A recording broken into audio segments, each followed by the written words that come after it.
Our speaker today is Charlie Bloom, and Charlie is an environmental health professional and licensing specialist at the Wisconsin Department of Agriculture, Trade, and Consumer Protection, also known as DATCAP. He conducts food safety inspections and ensures that businesses are in regulatory compliance to achieve safe products for end consumers. He attended the University of Wisconsin-Oshkosh and earned a degree in environmental studies. Today's free webinar for food entrepreneurs and farm-based food businesses is brought to you by the Food Entrepreneur Ecosystem Development, the FEED Initiative for short, of the University of Wisconsin-Madison Extension Community Food Systems Program. We're a statewide extension program that fosters equitable, resilient, and sustainable community food system development through research, evaluation, project-based partnerships, and programming like this. FEED has two major projects, this online webinar series for food and farming businesses in the late winter, and we have a 2-day summit for food and farming businesses in the fall called the FEED Summit. Stay tuned for dates to be announced soon. So lastly, I'd like to make a quick plug to complete our short session evaluation survey. It helps to keep programs like this low cost and improve future programming. So please see the link in the chat. And now I'll turn it over to Charlie to share some information about today's topic. Take it away, Charlie. All right. Good afternoon, everybody. I hope you're all having a great day. Like Joseph said, my name is Charlie Bloom. I'm with the State of Wisconsin Department of Agriculture, Trade, and Consumer Protection. I'm here today to talk about transient, mobile, and sampling. So the first question I get and the first question I like to talk about is who do I work for? We have several different levels, as you can see on the slideshow, but we have the FDA, that's the federal level. USDA, that's federal as well. And then at the state level, DADCAP, that's where I work. You'll sometimes see DADCAP employees, depending on your type of business, or you may see agent, what we call agent health department, meaning that they're an agent of the state and that their local health department actually does the recreational and the retail licensing and inspections. So it's possible you could get one of those folks to come help you out and to talk about that. Um, Next, I want to talk about my team. So there's three of us full time that do this licensing specialist role. So when you give a call to our line, here we'll have our direct numbers on the screen. So feel free to take a picture, whatever you want to do. I can share that information afterwards as well. Happy to chat with you on a one-on-one basis. But these are our direct numbers that we do answer, promise. And if not, you can also call we have a line where you leave a voicemail. We get the voicemail and then we call you back our goal is within a business day and we stay within that metric pretty good. So you'll hear from one of us, either Mark, Nicole, or myself. Sometimes we do have another individual, Dan, who helps us out. So you'll hear from one of those folks and they'll be giving you the answer to your question, or if they need to reach out and figure out more information, they'll do that as well. So one way or another, you'll get an answer. Next, I want to talk about DATCAP and our mission and our vision. These are two things that we are striving to tell people about so that they know what our overarching goal is and what our mission and vision. So we really want to make sure that we're promoting quality food, healthy plants and animals, sound use of land and water, and a fair marketplace. On the vision, I always like to talk about the efficient and effective programs and services that we provide to Wisconsin. I think we take pride in both of those, and I really like to stress those. But you can see those, how we want to enhance competitiveness and profitability for all businesses and all Wisconsin agriculture. Next, we like to talk about, so we're moving down this kind of going from the top of DADCAP as a department, we're moving down to this is DFRS, which is the Division of Food and Recreational Safety. Here we have our mission and vision as well. I think it's really nice to look at and see that we're looking at the fair, effective, and efficient manner. We strive to do that, and we're trying to do that every day. In our vision, what guides us at the top is that we want to be a national leader in supporting the growth and safe operation of diverse food, lodging, and recreational businesses. And I think a common denominator that I tell folks when I'm talking to them when they're getting licensed is we're all looking for the same thing. We want a safe food. We want to have people that are comfortable, in their lodging situation or whatever that may look like. So those are our end goals. And I think we all share those when we're getting licensed, when we're going through the regulations and when we're taking a look at this. Okay. So getting into the kind of meat and potatoes here, what statutes impact our food program? So here at our again, the theme is I'm going to start from the higher level and move down, but here we have Statute 97. That's something that you can look up online. I'm happy again to provide that link if you'd like to take a look at these. But what we have here is dairy, warehouses, direct sale eggs, food processing plants, and what we'll be talking about a lot today, majority is retail food, and that's in 97.30. What that comes down to, or what we're going to take a look at after that, is the administrative rules. So these are the things that we look at for guidance when we're answering questions, when we're looking for regulatory, what is okay, what is not okay, what's exempt, what's not exempt. This is another place that we typically go. The ones that you are going to want to take a look at and the ones that will pertain to what I'm talking about today, it's Administrative Code 75. So that's our retail food establishment code. And then if we kick out from that, we have Administrative Code 75, we have the appendix. That is the Wisconsin Food Code, I'm sure a lot of you have heard about. So that's that 150-page document, right? Very long, a lot of information there. And specifically within that, as we kind of keep boiling things down, we're talking about chapters 9 and 10 in this. So the mobile retail food establishment and then the transient or the temporary, however you want to say that, food establishment as well. So that kind of gives you an idea of where you can look. Again, all these I can provide links to. These are things that we send out with every licensing email that we provide to any prospective business operator. And they're all easily accessible online if you want to look those up as well. And the most up-to-date version will be online on the government site, the state of Wisconsin site.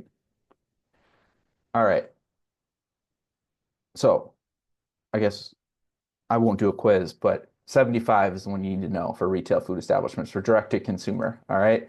Okay, we're going to zoom back out a little bit.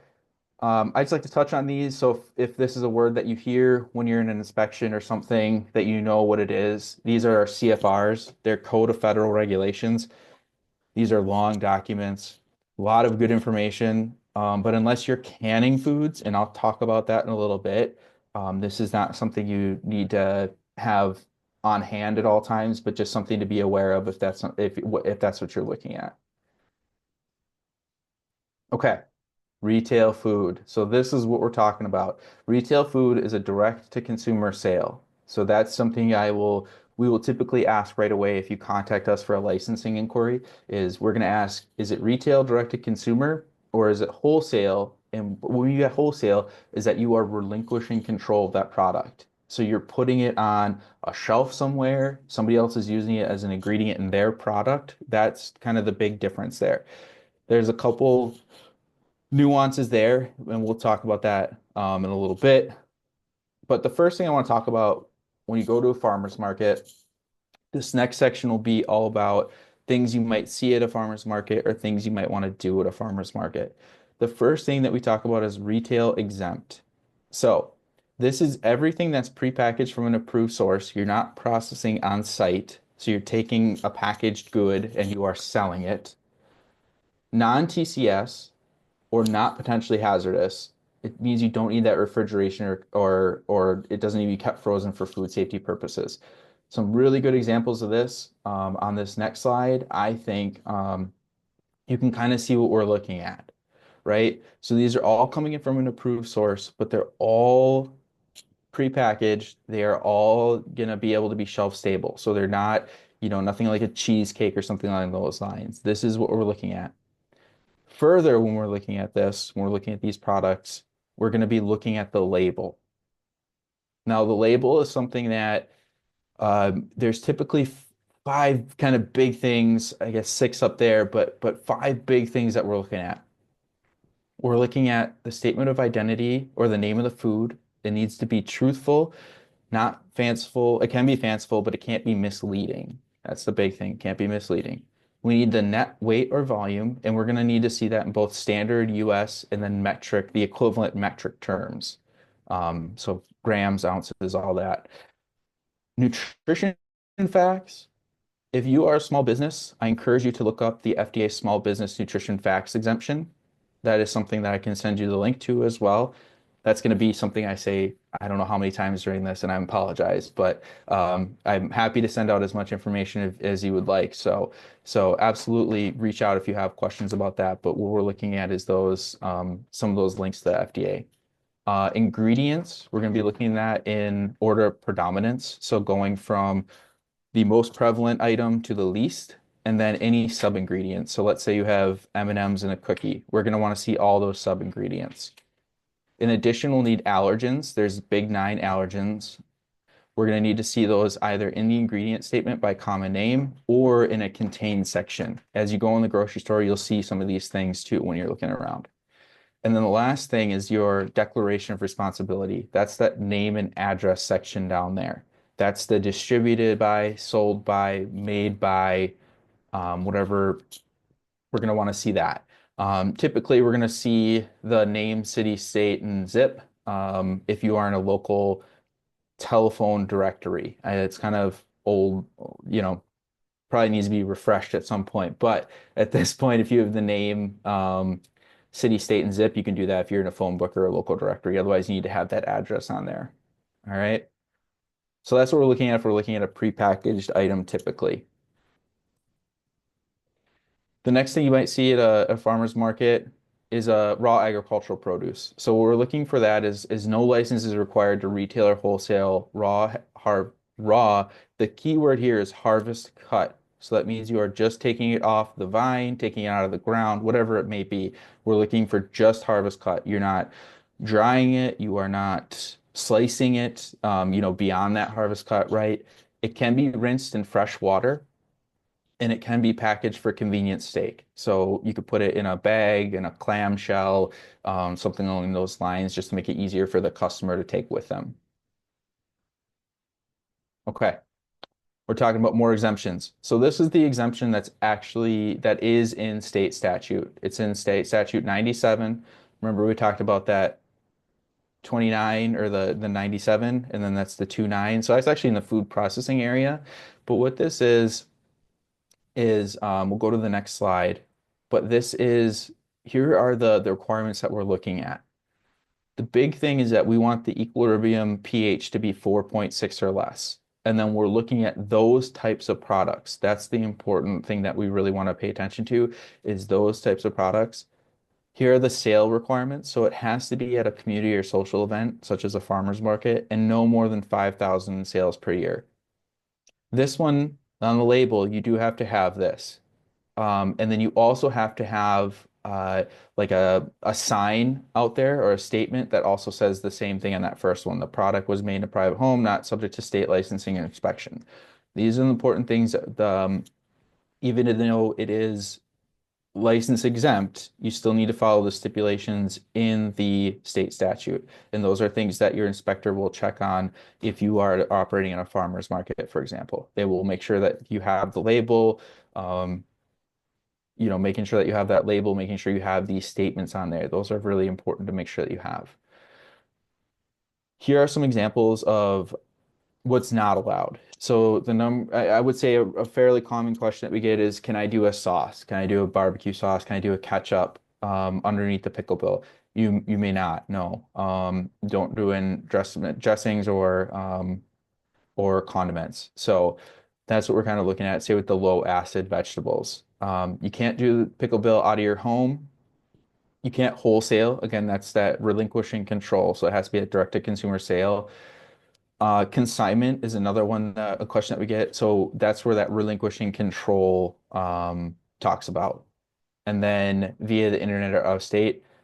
So that's what we're looking at for things that you're not allowed to do with that pickle bill. And we also don't want any commingled product with pickle bill and licensed product at a farmer's market. Okay. So in canned food, where are we seeing it?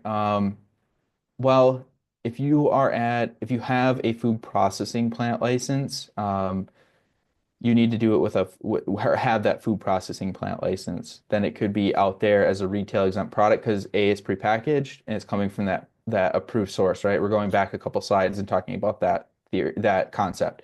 If you are making it a food processing plant, then at that point, it is an approved source that would be made shelf stable at that point. So this is what we're talking about for a farmer's market. So right over here, underneath here, no license if operating underneath the pickle bill or processing license at point of production. Stand would be retail exempt because of that concept we talked about a few slides ago. Okay, eggs. So everybody's favorite, eggs. What we're talking about here is there's Act 245, which is an exemption, and what we're exempting is that food processing plant license. Now, for sales on the premise where the eggs are laid, if it's under 150 birds, you can go ahead and sell those eggs at on premise. You're gonna have to follow um, some labeling guidelines for the carton, but what we're looking at, so eggs must be packaged in a carton that is labeled with the producer's name and address, the date the eggs were packed into the carton, a sell-by date within 30 days, and a statement indicating that the eggs in the package are ungraded and uninspected. And packaged eggs must be kept in an ambient temperature no higher than 41 degrees at all times. If you are looking to wholesale your eggs, meaning relinquish control. Let's say the restaurant down the street really wants your eggs.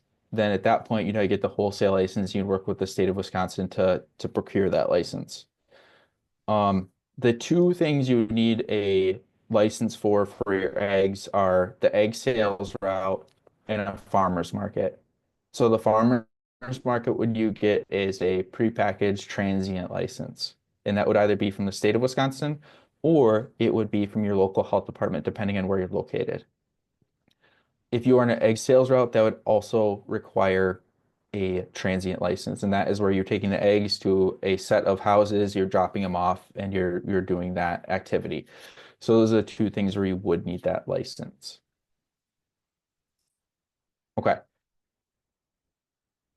Next, we're going to talk about poultry. So I think about this as a tiered system. This is another one you're going to see. Another item that we send out a lot of the time is we actually have a direct marketing meat and poultry guideline, and it's a brochure that talks about these concepts. But for a farmer's market right here, you can see the transient license. So you're gonna need that transient retail food license because it is a TCS product.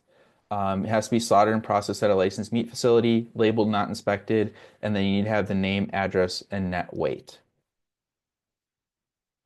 If you're looking to sell it to a retail establishment, so looking to wholesale that product, that's what we're talking about, a licensed meat establishment. And we would send you over to the folks in our meat and poultry bureau. So we're kind of divided up into two big sections. It's the food side, and then we also have the meat and poultry side. So those are kind of two sides of a coin.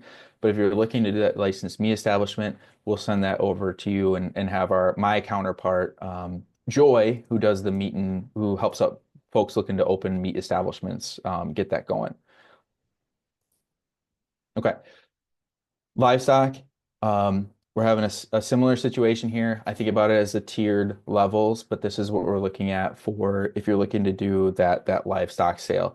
Probably the most common question we get is if you are, again, that farmer's market, which would be that transient license, does need to go to some sort of licensed processor. And then if you're looking to sell it off the farm, that's another one where you're running essentially a mini grocery store off of your farm or your premise. And then you would get licensed with the state to have a freezer with that product in it that you could then sell. Okay. Okay. Apple cider retail sales. Here you can see on the slide, but what we're looking at is at the producing farm is where it's exempt, and that direct to consumer at community events. You need to have that warning statement if it's not packaged and not pasteurized. You cannot wholesale it, and you do not produce other products that require a license. So typically the license exemption that we have in 97 is a retail food establishment, which is primarily engaged in selling fresh fruits and vegetables, honey, cider, or maple syrup produced by the operator of the retail food establishment if that retail food establishment is not engaged in other food processing activities. So that's what we're looking for this exemption. We have a nice flyer that I can send out, and I do send out to a lot of folks in regards to the apple cider, especially, obviously in fall. We're sending those out more. So feel free to reach out and I can send you that info sheet. I think it's really well put together. It also talks about if you need to be licensed, those steps and what the not necessarily requirements, but what level you would be at to get licensed or what you need to get licensed at that point. Maple syrup. So here's the reason I keep this slide is because this has the actual section from 97. So again, that state statute, or we're talking about it's coming straight from the code. However, I do like this slide a little bit more. I like to look at it in this kind of flip side of a coin, where we're looking at the license exempt versus a food processing plant license. And here you can see the difference between the two, but no license from production farm or farmers market, and no license to sell to food processor up to 5,000. As soon as you wholesale, another really common question is if you add ingredients. As soon as you add those ingredients, you do need to move to that food processor license category, or if you're mixing in other people's syrups. So those are the things that are going to drive that licensure and have you get that license. Honey, honey is one of those where here we have the state statute again, but I like the next couple of slides a little bit better. I think they do a better job explaining it. So these are the things we ask. Do you buy honey from the other apiaries? Do you add flavors, colors, or other ingredients? Depending on your answers, this is what we say to folks. So, no, I'm not buying honey from the apiaries. I'm not adding anything. You can sell from a home, farmers market, retail, wholesale, all that good stuff. However, if you are looking to do either of these things, and this is where we get kind of our more common questions, but if you're adding, if you're whipping it, if you're adding colors, other ingredients, then you would need that licensure. And then at that point, we're going to make a determination whether it needs to be retail or wholesale. And now that we have this up on the slide, I think this is a good time to talk about the retail and the wholesale as a whole for the retail food establishment. So this is an exemption for non-meat, non-dairy, and then non-meal for this. So if you have a retail license, you could do up to 25% wholesale.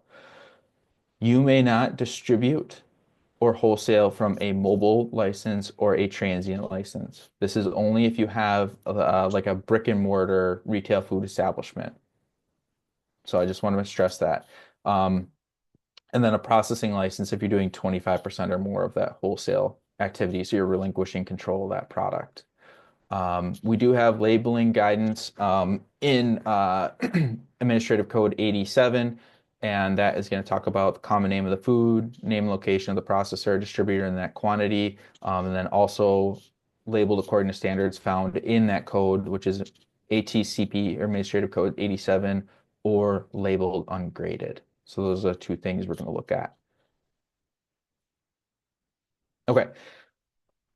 Couple exemptions here. So this is our nonprofit exemption, and this is the first time we're going to be talking about meal versus non-meal. So a meal is something where we're looking at it's ready to consume, it's ready to eat. This is more with this non-meal. It's candies, pies, bakery, right? Things of that nature. What we're looking at, and we have this again, it's so that's 75.063. That's our license exemption part of the retail food establishment code. It says right here, we have our not serving meals operated occasionally underneath that nonprofit. We do define occasionally in the code because it has come up before. So occasionally is that first bullet. No license if sales are 12 or fewer days in a licensing year for that non-meal. Now, let's say you see the brat stand outside a whatever grocery store, right? They could be operating underneath that nonprofit exemption for 3 days or less in a calendar year. It is recommended that you follow transient event stand fact sheets to protect the public. So we're talking about having a hand wash station, 3 bus tubs so you can wash, rinse, sanitize utensils and equipment. These are the things that we would like to see. Even though it is not a If you're operating underneath this exemption, it is not a licensable activity. We still have the authority to put food on hold that has been adulterated or misbranded. So something to keep in mind there, even though this is a license exemption. Okay, so you process a product that requires a license. What are we looking at? What's the two things? I often say this, two parts. So we have operator licensee, so that can be your LLC, sole proprietorship, married couple, whatever it may be that is the liable legal entity. And then we also have the facility, so the physical space that the place occupies. These licenses are not transferable. If one of the two things change, a new license is required. There are some things we can talk about with immediate family transfers. If you'd like to talk about those, we can talk about those offline. I think that's a better place, just because it's a bit situation dependent. So we can talk about those immediate family transfers if that's applicable to your situation. So the two types of retail food establishments, we have retail serving meals and retail not serving meals. These are the examples that we give, but what we're looking at and what the occupies or what we're asking is, are 50% or more of your gross food sales meal sales or non-meal sales? Good examples, coffee shops, any coffee shop, right?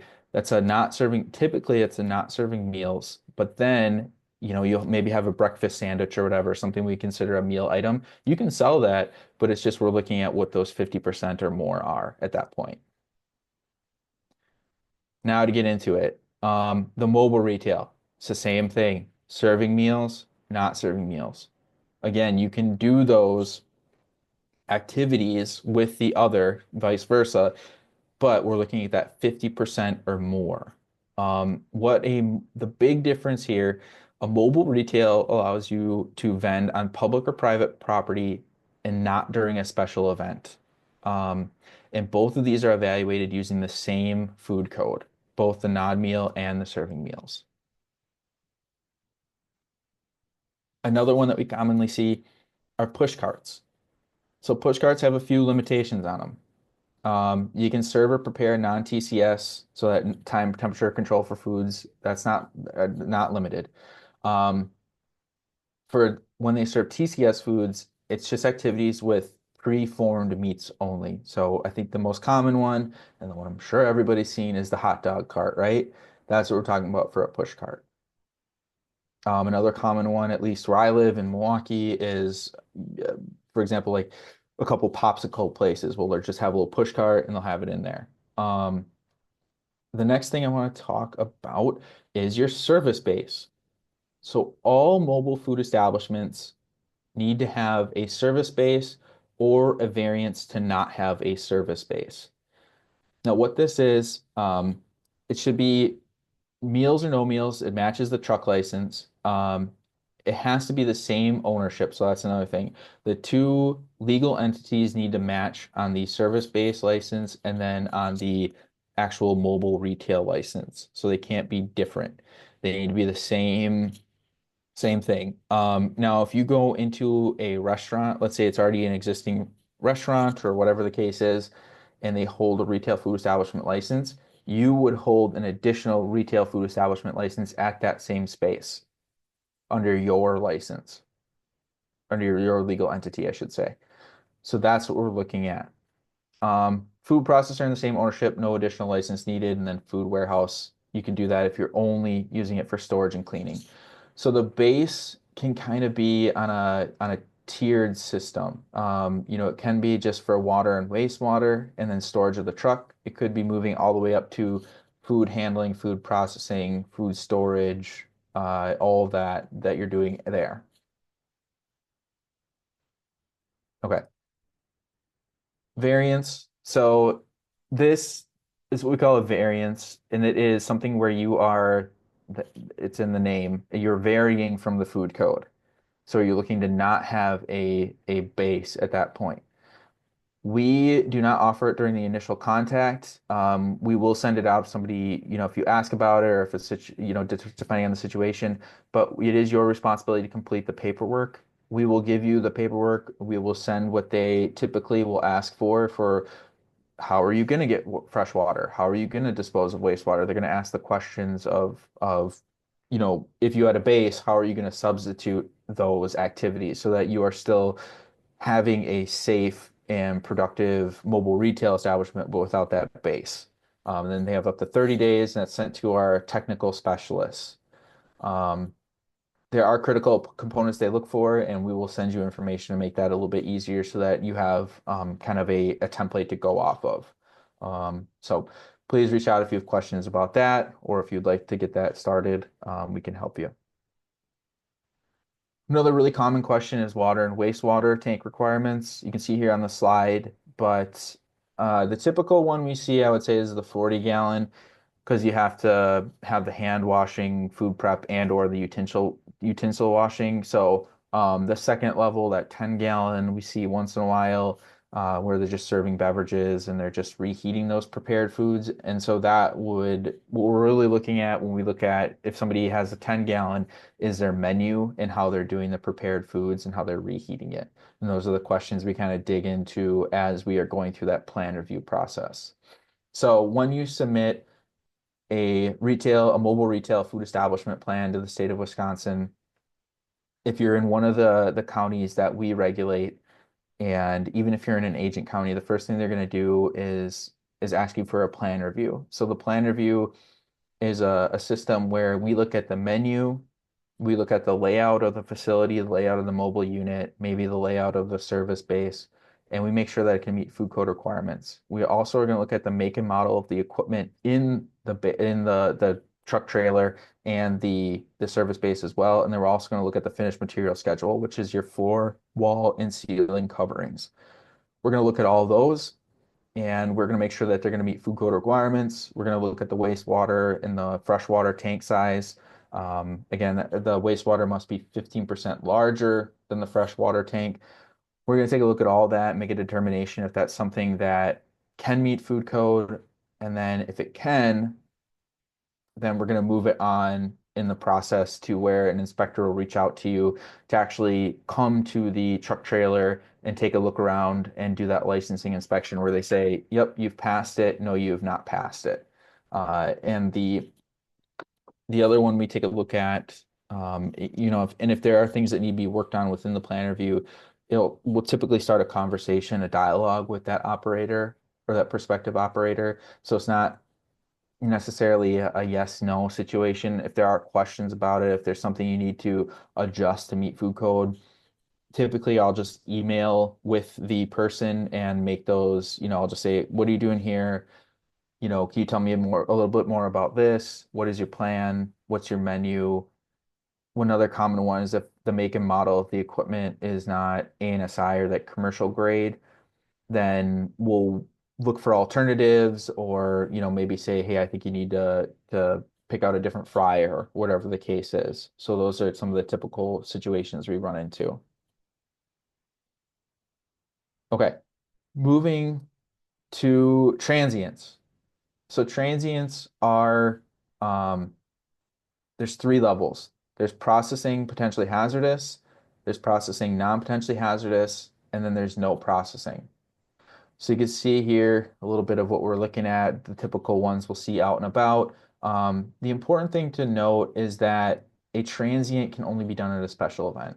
I'm going to kind of talk about that a lot, but just to make sure that we're all on the same page there. So the big difference between a mobile retail and the transient license is at a special event, and I'll read that definition in a few slides. A mobile retail, you can do special events and you can street vends. You can do that public or private property, go around town. That's the big difference we're talking about there.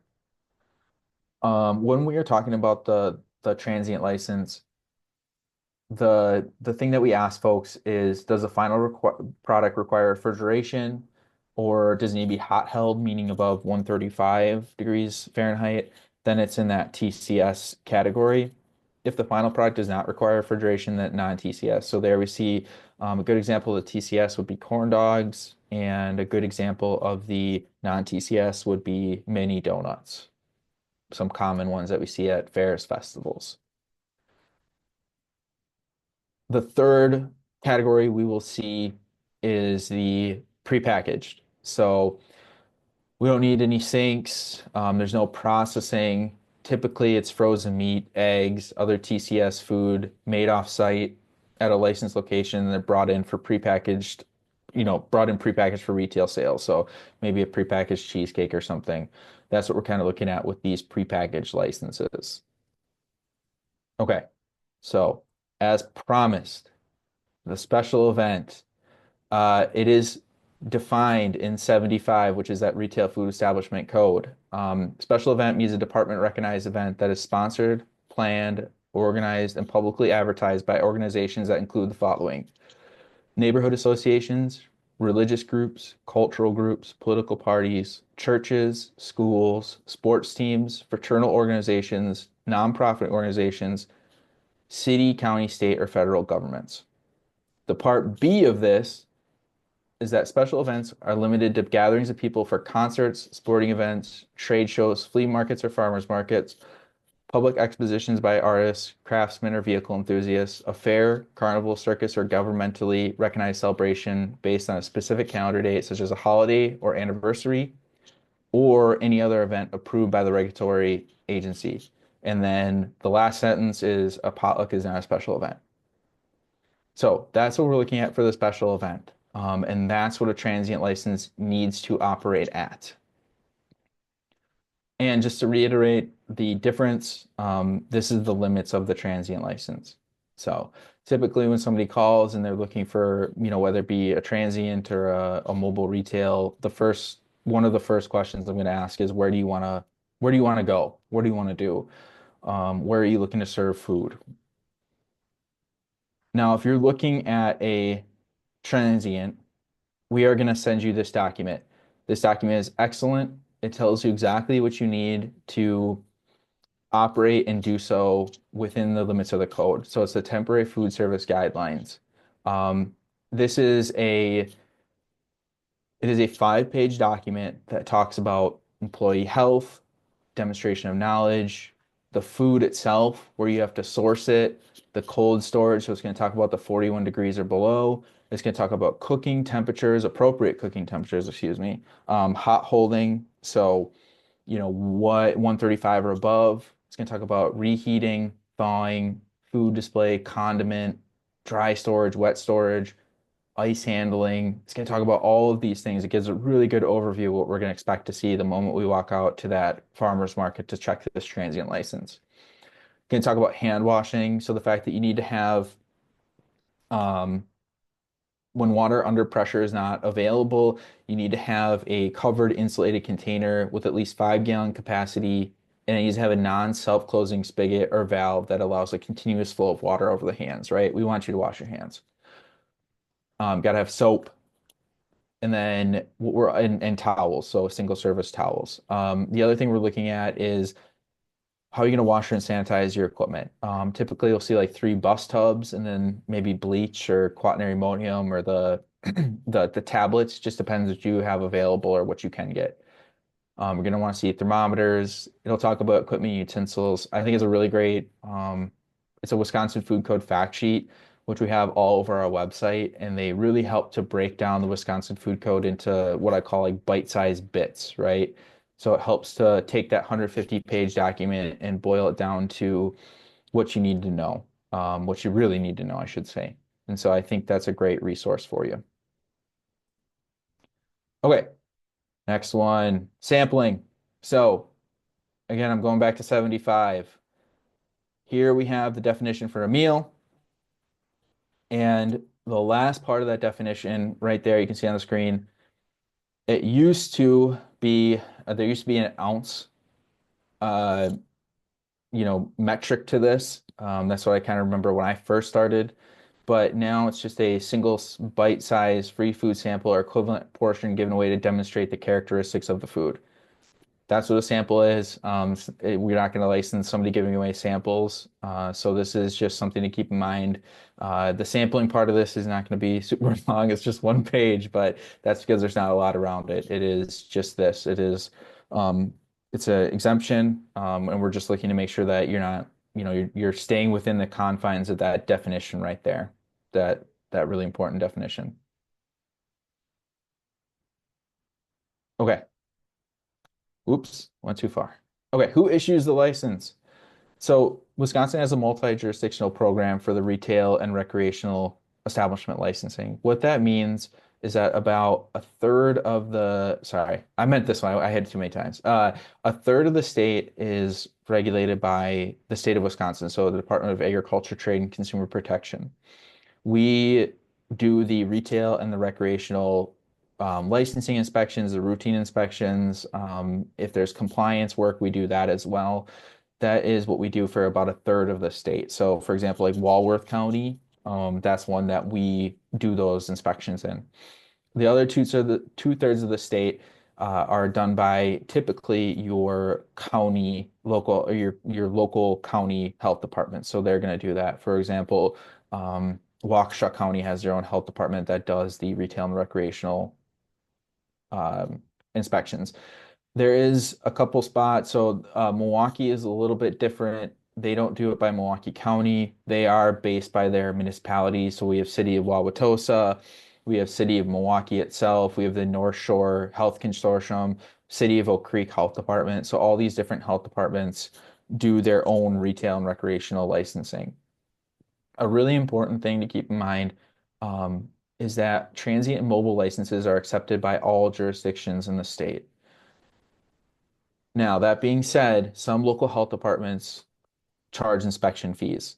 What I advise to everybody that is going to be going out with a mobile retail or a transient license is that you keep a copy of your license on you at all times, your up-to-date license, excuse me.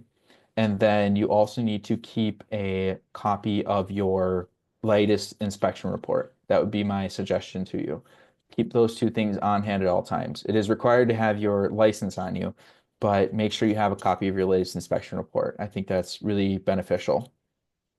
Um, so food processing plants, which are those wholesale manufacturers, so something that they're making maybe Chex Mix or whatever it may be, that they're making it in mass and then they're distributing it. Warehouse licenses where they're just storing food. Dairy plants and meat establishments are regulated by DADCAP. So those are things that the local health departments will not be doing.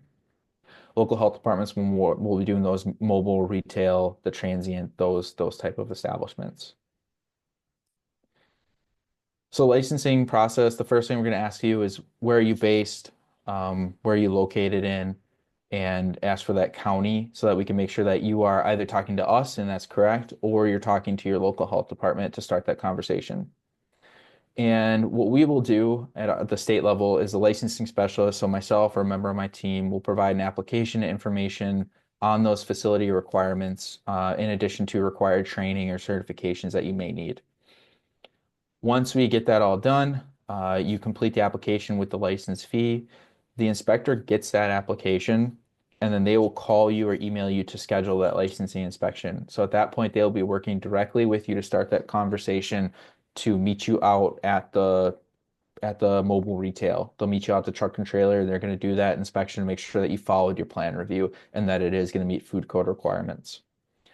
At that point, the facility is officially licensed. Once they go out there, they'll give you an inspection report. And typically, what I would put in mine is, license. I went out there, everything is meeting food code. They're released at this time, and then you'll get your license in the mail or email, your official license. So that's what we're kind of looking at. That's the typical process. Next part, I just contact us early. I think that's a really key part. We're here to help out. We're here to answer questions. I do answer my phone, believe it or not. So I promise, we'll get you the answer you need. I think understand and stay regulated on the rules and regulations that apply to you. So that's another thing is when we send you information, please read it. Please take it seriously. We try and send out really applicable things in our emails to make sure that what we're sending out is stuff that's good information. Uh, I think purchase foods from approved sources. That's another great thing, another good practice to have. Uh, Anticipate response to changes in products, formulations, and suppliers, things to be thinking about. Obtain your license before operating and renew your license on time to avoid additional charges. Can't stress that enough. I think with food, it's important to protect your investment. take temperatures, monitor, as you need to ensure that safe food. Be aware of what is happening in your facility. Update your inspector.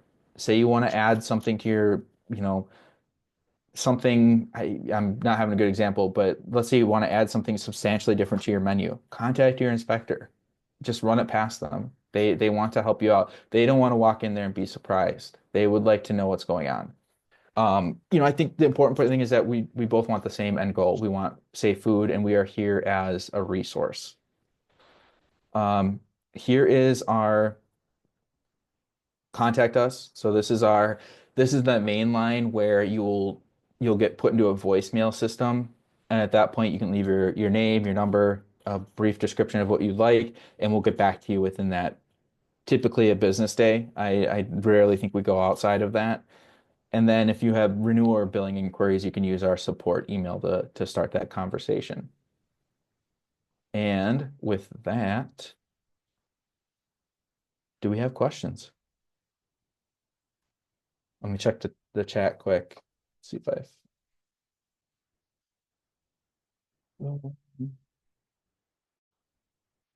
How do these rules apply for food that is being given away? It so how the code defines it is prepare, serve, or sell, not just necessarily given away. You'd still need to fall underneath one of those exemptions if you wanted to be exempt. So that's important to remind or remember. Sorry. Uh, Ingrid, that would be processing if you're drying them and then making into a powder. It would depend if that's a food product or if you are going to be doing that as a supplement or as a maybe a cosmetic or something. I'm not sure. I don't want to assume, but it would just depend if it was a food product. But that would be processing is doing that drying process. That's neat. So my question is, so I'm taking a fresh product, and when I don't sell everything, I want to, make sure that I'm not wasting that product. Sure. So I'm either making caps, dried caps, dehydrating them, or I'm making a powder and selling it as a condiment, basically. So there's no addition to it. It's just taking that raw product and making it into a dried or dehydrated. So I do need to have a license for that, is what you're saying. Correct. Yeah. Yep. Because it's going past that harvest cut. So which license do I need for that? Is it retail direct to consumer sales or is it wholesale? A direct. What part of the state are you located in? What county? Rockford or Rock Crawford? County. Rock County? Rock. So you would reach out to Rock County Health Department. If you send me an email, I will shoot you back their contact information right after this. The Okay. folks at Rock County are super super nice, so they'll be able to help you out really quickly. But yeah. Um, Hot sauce. No, it would not. That would be the sauce or the condiment. Nonprofits.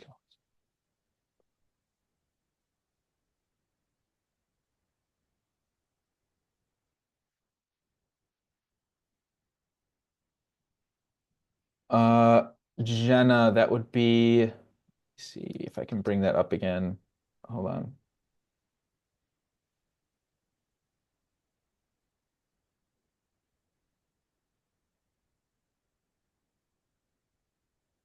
I have to remember my own presentation. Okay, so this is the non meals. Okay, the 12 days or less in a licensing year. I know you said hours. I don't know if that was. Oh, never mind. So it's 12 or fewer days for non-meal, and then 3 or fewer for meal sales that would be exempt underneath a nonprofit.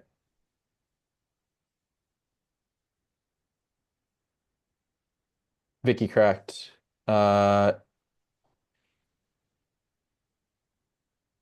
correct. To serve, prepare, sell. And we can touch base if you want to about that as well. We can chat about that if you want to.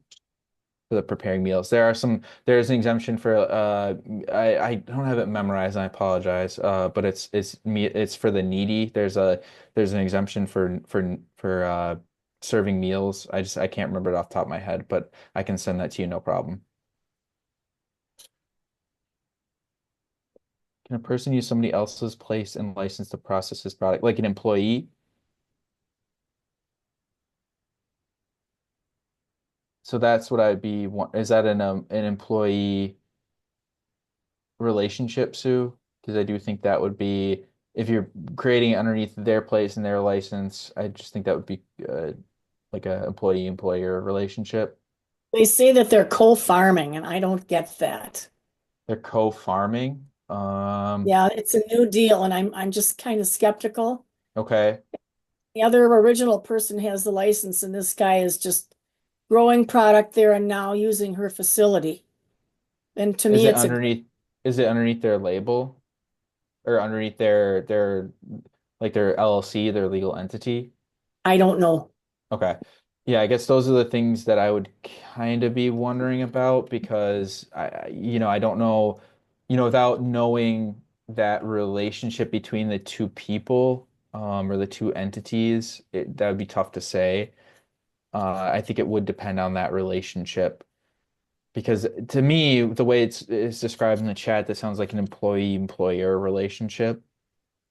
If they're, creating it underneath, but if they're gonna, have a different legal entity that they are going to produce underneath, that's when I think we would ask some more questions. That's where I'm at. I don't know what to ask. Um, you can always submit it to our a complaint and emergency response team as well. I can provide that email if you'd like. I would like that. Thank you. Yeah, give me 1 second. I'll post that in the chat. Thank you. I monitor that one too, so you get to deal with me there too. Good. That's good. Good. All right, there you go. And our upcoming sessions will be on shared kitchens, which is a different sort of situation. They're not under shared labels, but in a shared licensed kitchen. Oh, nice. Which might be the situation too, depending on how they're describing it. If they're two different labels or if they're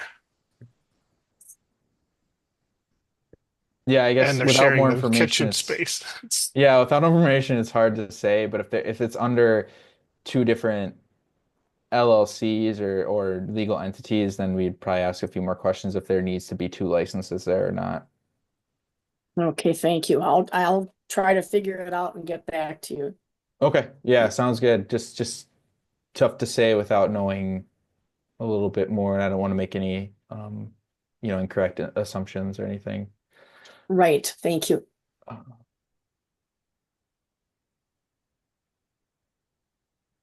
Okay. But yeah, please feel free to reach out. Here to help you out, especially in those one-on-one cases as well.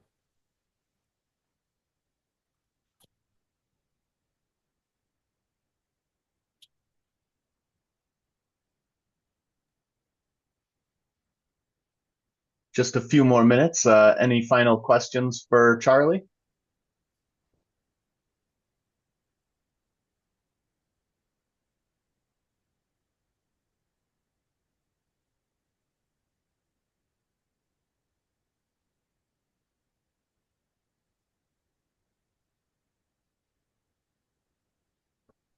All right. Well, thank you so much, Charlie, for sharing this information with us today. If everyone could please complete our short program evaluation survey, it'll help keep programs like this no cost and improve future programming. Next on the Feed webinar series, we have scheduled starting a shared use kitchen, like Patrick mentioned. That'll be February 17th at 2 p.m.